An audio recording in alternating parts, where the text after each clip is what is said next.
Friends, మొదటిసారి ఈ ఛానల్ను చూస్తున్నట్లయితే ఈ ఛానల్ను సబ్స్క్రైబ్ చేసుకోవాలని కోరుకుంటున్నాను. ఎందుకంటే నేను పెట్టే ప్రతి వీడియో మీకు నోటిఫికేషన్ రూపంలో రావడం జరుగుతుంది. ఈ ఛానల్ గ్రోత్ కూడా పెరుగుతుంది.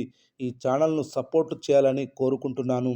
బాహుబలి సిరీస్ తర్వాత మన టాలీవుడ్ సినిమాలకు అంతర్జాతీయ స్థాయిలో గుర్తింపు లభించిన సంగతి తెలిసిందే. త్రిబుల్ ఆర్ చిత్రంతో ఆ గుర్తింపు తారాస్థాయికి చేరుకుంది. ముఖ్యంగా ఎన్టీఆర్, రామ్ చరణ్, అల్లు అర్జున్, ప్రభాస్ వంటి హీరోల గురించి ప్రత్యేకించి చెప్పనవసరం లేదు. ముఖ్యంగా జపాన్ దేశంలో రామ్ చరణ్, ఎన్టీఆర్, ప్రభాస్లకు విపరీతమైన క్రేజ్ ఏర్పడింది. ప్రభాస్ సలార్ చిత్రాన్ని ఇక్కడ విడుదల చేస్తే దాదాపుగా 30 మిలియన్ జపనీస్ డాలర్స్ని వసూలు చేసింది. అదేవిధంగా గత ఏడాది రామ్ చరణ్ రంగస్థలం చిత్రాన్ని భారీ లెవెల్లో విడుదల చేస్తే దాదాపుగా 45 మిలియన్ డాలర్ల గ్రాస్ వసూళ్లు రాబట్టింది. త్రిబుల్ ఆర్ చిత్రం తర్వాత అత్యధిక వసూళ్లు రాబట్టిన ఇండియన్ సినిమా ఇదే. ఇప్పుడు ఈ రికార్డుని బద్దలు కొట్టేందుకు ఎన్టీఆర్ దేవర చిత్రం రెడీగా ఉంది.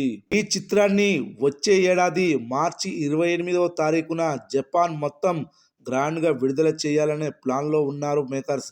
ఈ జపాన్ రిలీజ్ని మూవీ టీం చాలా ప్రతిష్టాత్మకంగా తీసుకున్నట్లు తెలుస్తుంది.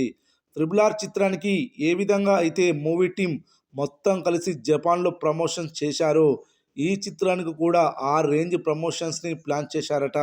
ఎన్టీఆర్ సుమారుగా నెల రోజుల పాటు నాన్ స్టాప్గా ప్రమోషనల్ ఈవెంట్స్లో పాల్గొనబోతున్నాడని తెలుస్తుంది. ఈ రేంజ్ ప్రమోషన్స్ చేస్తే ఈ చిత్రం రంగస్థలంని మాత్రమే కాదు త్రిబుల్ ఆర్ని కూడా దాటేస్తుందని అంటున్నారు ట్రేడ్ పండితులు. ఎన్టీఆర్ త్రిబుల్ ఆర్కి ముందు నుండే జపాన్లో మంచి క్రేజ్ ఉంది. ఆయన నటించిన బాద్షా చిత్రం ఇక్కడ విడుదలై మంచి రెస్పాన్స్ వచ్చింది.